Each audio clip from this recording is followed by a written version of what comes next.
Venezuela and Guyana to hold a high-level meeting to address the Essequibo controversy with the purpose of preserving peace in Latin America and the Caribbean. In Guatemala, the President-elect Bernardo Arevalo labeled the decision of the Justice Ministry as absurd, ridiculous, and a perverse coup d'etat.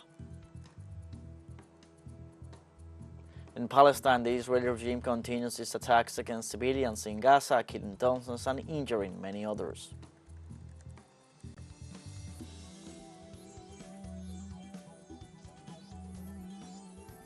Hello, welcome from the South. I'm Luis Alberto Matos from the TeleSUR studios in Havana, Cuba. We begin with the news. The Bolivarian Republic of Venezuela and the Cooperative Republic of Guyana will hold a high-level meeting with the purpose of preserving peace in Latin America and the Caribbean. The date will be announced in the next few days.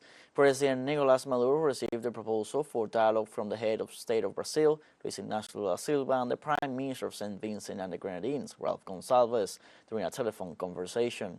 In both calls, President Maduro ratified the historical position of Venezuela's unquestionable sovereign rights over Guyana Essequibo, as well as the legitimate and peaceful nature of this territorial claim, which has been maintained in strict compliance with the provisions of the 1966 Geneva Agreement.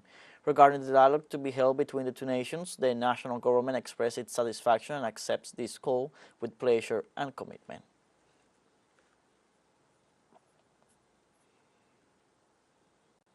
In this context, President Nicolás Maduro posted on his X account, "We have opted for direct dialogue with Guyana, but its authorities kicked off the Geneva Agreement and began to divide our sea, threatening to put up a military base for the U.S. Southern Command. They did not count on Venezuela's cunning. The people came out in defense of Guyana Essequibo. They will not be able to ignore the sovereign will of Venezuela." Venezuela's National Assembly unveiled on Friday the new map of the nation that includes the Guyana Essequibo as its 24th state. During the session, the President of the National Assembly, Jorge Rodriguez, emphasized that it is a map that represents with justice and accuracy the historical reality of the country since the times of the liberator Simón Bolívar. He also emphasized the participation of the Venezuelan people in the defense of national sovereignty. The action is part of 9 measures announced by the head of state, Nicolás Maduro, after the victory of the consultative referendum of December 3rd.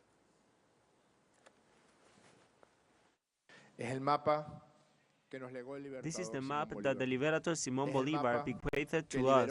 It is the map liberated by his sword. A map that we have to take care of as we have to take care of every inch of that sovereign territory, every space of its sacred sky, and also take care of our rivers, our seas, especially the exit of Venezuela to the Atlantic Ocean. On the other hand, the President of the National Assembly stressed that the present time is a reminder for the nation to never surrender to foreign interests.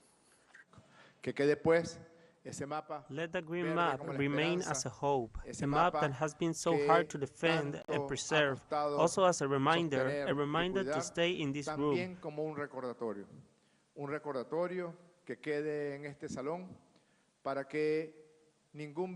So that no Venezuelan man or woman puts himself or herself at the orders of foreign interests or transnational oil companies,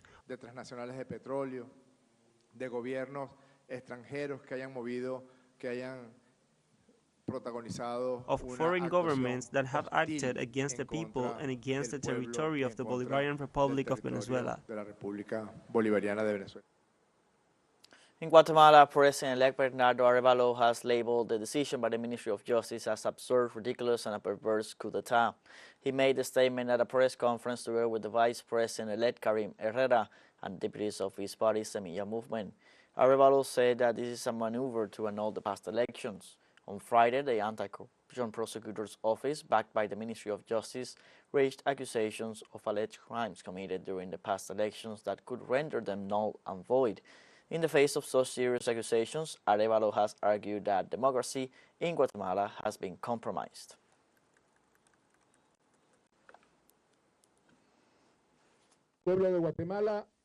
People of Guatemala, we are facing an absurd, ridiculous, and perverse coup d'etat. The coup plotters are kicking and screaming the last hesitant steps of a coup d'etat, a coup that is not against Bernardo Arevalo and Karim Hired. It's not against the Semilla movement, it's a coup against Guatemala.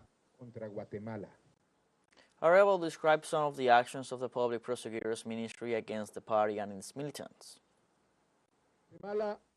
People of Guatemala, we are facing an absurd, ridiculous, and perverse coup d'etat. The coup plotters are kicking and screaming the last hesitant steps of a coup d'etat, a coup that is not against Bernardo Arevalo and Karim Hired. It's not against the Semilla movement, it's a coup against Guatemala. In Chile, authorities declare a preventive early alert throughout the country due to rising temperatures as a result of the El Niño weather pattern and global warming. The National Service for Disaster Prevention and Response, SENAPRED, reported that the alert will be extended until March 31, 2024, with the objective of reinforcing surveillance and management capacities in the event of possible emergency situations. The Chilean Meteorological Office announced that temperatures will rise to 37 degrees Celsius over the weekend in Valparaiso and the metropolitan region in view of the situation. SENAPRED recommended to avoid exposure to sunlight, especially between 11 a.m. and 5 p.m. local time.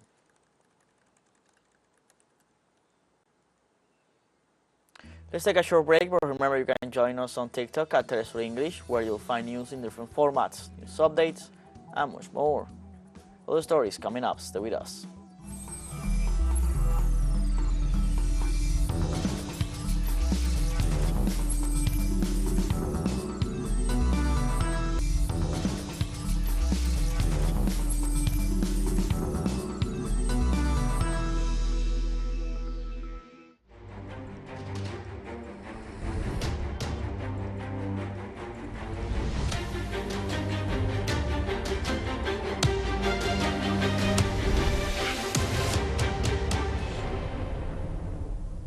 Welcome back from the south. Dozens of civilians were killed and many others were injured on Saturday in a series of strikes carried out by Israeli warplanes as well as artillery strikes on various locations across the Gaza Strip. Warplanes launched strikes on Shahaba and Arad neighborhoods, resulting in the death of at least 20 civilians and injuring others. Meanwhile, in the Suyaya neighborhood of Gaza City, Israeli occupation forces bombarded 3 houses, leading to the murder of over 12 civilians and the injury of dozens. Several attacks were also reported throughout the Gaza Strip, resulted in civilian casualties and dozens of wounded, including children, women, and the elderly. Since the beginning of the Israeli aggression, nearly 16,500 Palestinians have been killed in Gaza, with over 42,000 injured, while many thousands are still missing under the rubble. We continue with the news. Turkish President Recep Tayyip Erdogan on Saturday denounced the UN Security Council after the United States vetoed a ceasefire resolution for Gaza, describing the international body as the Israel Protection Council. Neither the will of the 121 countries calling for an immediate cessation of hostilities, nor the efforts of the Secretary General of the United Nations, nor the sincere efforts of the non-permanent members of the Security Council have been enough to mobilize the permanent members of the Security Council. I have just told you about last night's vote. With Americans' veto, there was no ceasefire decision again. Although 13 countries, including the permanent members, voted in favor of the resolution, unfortunately, the result did not change. The fact that the world is bigger than 5 has once again proved to be true.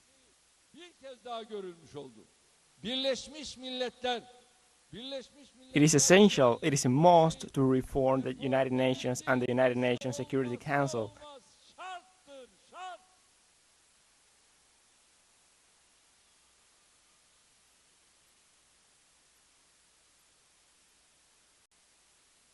It is not possible for humanity to make progress with this United Nations Security Council. The United Nations Children Neither Fund will. said that more than 1 million children in Gaza Strip have been displaced from their homes by the relentless Israeli bombardment of residential areas. In a statement, UNICEF Director for the Middle East and North Africa, Adel Khor, said that Palestinian children have been pushed into overcrowded and unserviced areas in the far south of the enclave by the Israeli offensive. According to her, these conditions put the lives of these children at greater risk as they are threatened by dehydration, malnutrition, and respiratory and other waterborne diseases. Cole recalled that the Gaza Strip is currently the most dangerous place in the world to be a child, adding that according to reports received by the UN agency, dozens of children are killed or injured every day.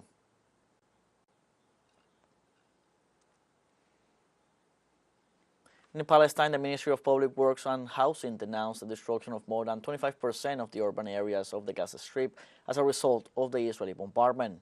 In a recent report, the agency stated that these zones were completely wiped off the map.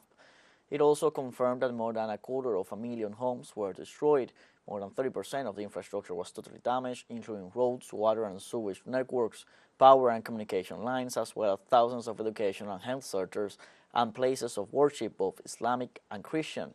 The Ministry of Public Works and Housing stressed that this is in response to a recent assessment. However, it noted that it is currently not possible to realistically estimate the extent of the destruction due to the circumstances of the aggression.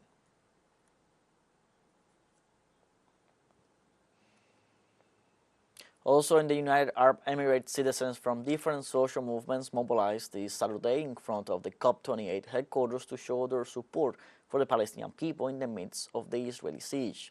The mobilizations take place on the 10th day of the Climate Summit meetings. Demonstrators demand that the government's meeting in Dubai intervene to achieve a ceasefire in Gaza. They also call on all the countries of the world to join their efforts to guarantee the respect of the rights of the Palestinian people who are under attack by the Israeli occupation forces. Meanwhile, with regard to the climate crisis, they point out that this situation is linked to wars.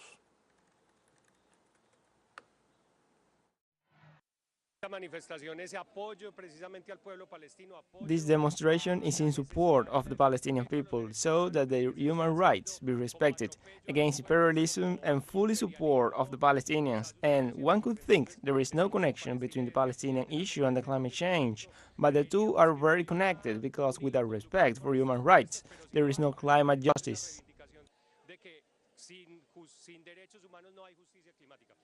The struggle of the Palestinian people and the liberation of Palestine relates to climate justice because we are tired of colonialism, tired of how at these negotiations they talk about justice without really knowing what that means for the people. Palestinians have long endured human rights violations, and we know that behind such violations are the economic and political elites. Despite worldwide support for Palestine, the situation continues. We are also demonstrating here against climate change, denouncing actions by the industries, urging them to change their processes so they may stop polluting Mother Earth. On Saturday in London, crowds of pro-Palestinian protesters marched through the streets calling for a ceasefire in the war between Israel and Hamas. Demonstrators ended their march with a rally at Parliament Square. The march comes a day after the United Kingdom abstained at the United Nations Security Council in voting a resolution demanding an immediate humanitarian ceasefire in Gaza. The United States vetoed the resolution, which passed 13-1. Demonstrators described the conflict as a genocide and said the British and U.S. governments are complicit in the actions of the Israeli government as they refuse to intervene to stop the bloodshed. On Saturday, Israeli warplanes struck parts of South Gaza, hitting some of the areas it had told Palestinians to evacuate to.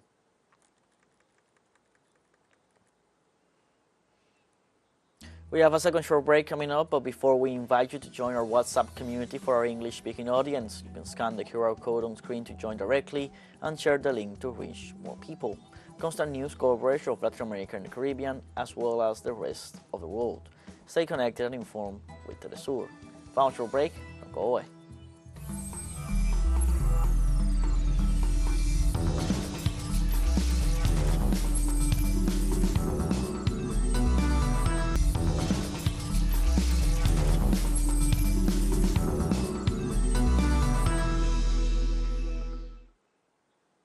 Welcome back from the south. Sri Lanka has undergone a nationwide power outage due to a failure in the main supply line system. The Ceylon Electricity Board announced that after several hours, they have only been able to restore power to the National Hospital and in areas around Colombo. They say they are working to reestablish power supply to the whole country as soon as possible. Another service affected by the power outage is the water supply, with some areas still getting water but with low pressure. The National Water Supply and Drainage Board said efforts are being made to guarantee the water supply in areas where there are no generators.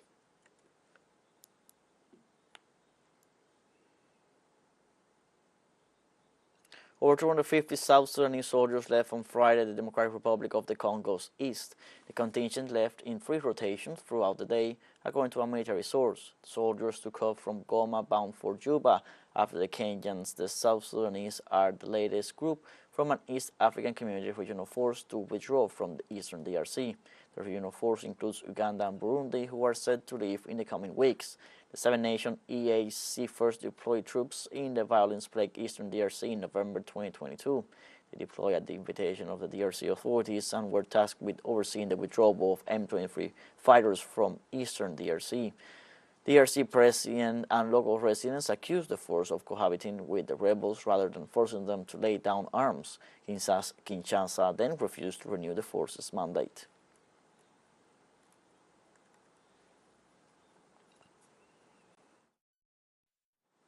The United Nations Educational, Scientific and Cultural Organization recently inscribed the Syrian traditional glassblowing technique on the list of intangible cultural heritage of humanity, a declaration that Syrians hope will contribute to consolidating their efforts to keep alive this artistic craft that emerged in Syria more than 2,000 years ago.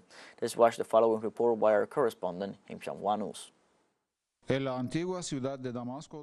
ancient city of Damascus, where the mosque embraced the churches in a true atmosphere of peace and harmony, is located the modest glass-blowing workshop of the veteran Syrian craftsman Mohammed al-Alak, whose family is among the few Syrian families active in this field, and that thanks to his dedication and perseverance, he managed to save this ancient craftsmanship that dates back to the 9th century BC. And succeeding in having it inscribed on UNESCO's representative list of intangible cultural heritage of humanity. With the support of the Secretary of Syrian Development, after more than 2.5 years of effort and daily monitoring, we have achieved this dream of inscribing this craftsmanship in the list of intangible cultural heritage of UNESCO, a matter that fills us with pride because with this step we are managing to preserve part of this craftsmanship heritage and to know that more than 60 years of work have not been in vain. This profession was on the verge of disappearing, but thanks to the efforts of veteran Muhammad, new generations of glassblowing artisans were formed and this technique was preserved despite the difficulties resulting from the war and the blockade. And we hope that with the support of UNESCO, this profession can be kept alive and that we, as new generations of artisans, can fulfill this mission. Traditional glassblowing in Damascus is a craft that remained within specific families, but today is passed on to those who wish to learn the true art of making glass materials from leftover pieces of glass, which the artisan introduces inside a handmade brick kiln until they melt and are transformed into a paste that is rolled around the tip of a hollow metal rod, on which it is blown to inflate the reddish glass, and immediately, with the help of a large metal tongs, it is given the desired shape.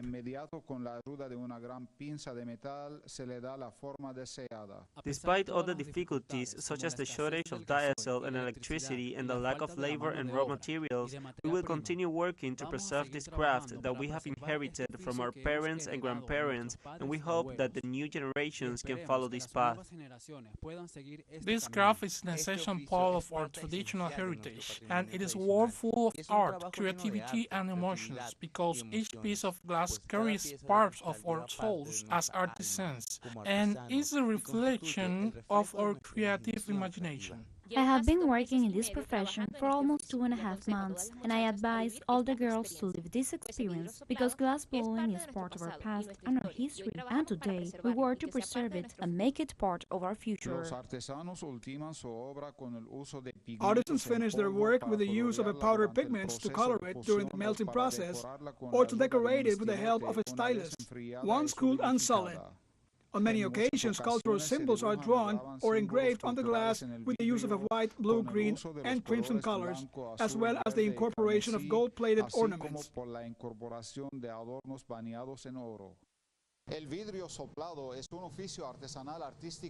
Glassblowing is an artistic craftsmanship that is part of Syria's traditional heritage and, like other craftwork, has been weakened by the foreign-imposed terrorist war and economic blockade. But thanks to the commitment and determination of Syrian craft veterans, it has been preserved and remains a living testimony to the failure of the plans of the terrorists and their Western sponsors to erase the cultural identity of the Syrian people. Del pueblo sirio. Hisham News, TeleSUR, Damasco, Syria. We have come to the end of this news brief, but before saying goodbye, we want to thank our Caribbean audience, especially the audience of Trinidad and Tobago. We are pleased to share our newscasts and contribute to provide an alternative news source of the latest world events. You can find these and many other stories on our website at telesurenglish.net. You can also join us on our social media on Facebook, X, Instagram, Telegram, and TikTok. For TeleSUR English, I'm Luis Alberto Matos. Thank you for watching.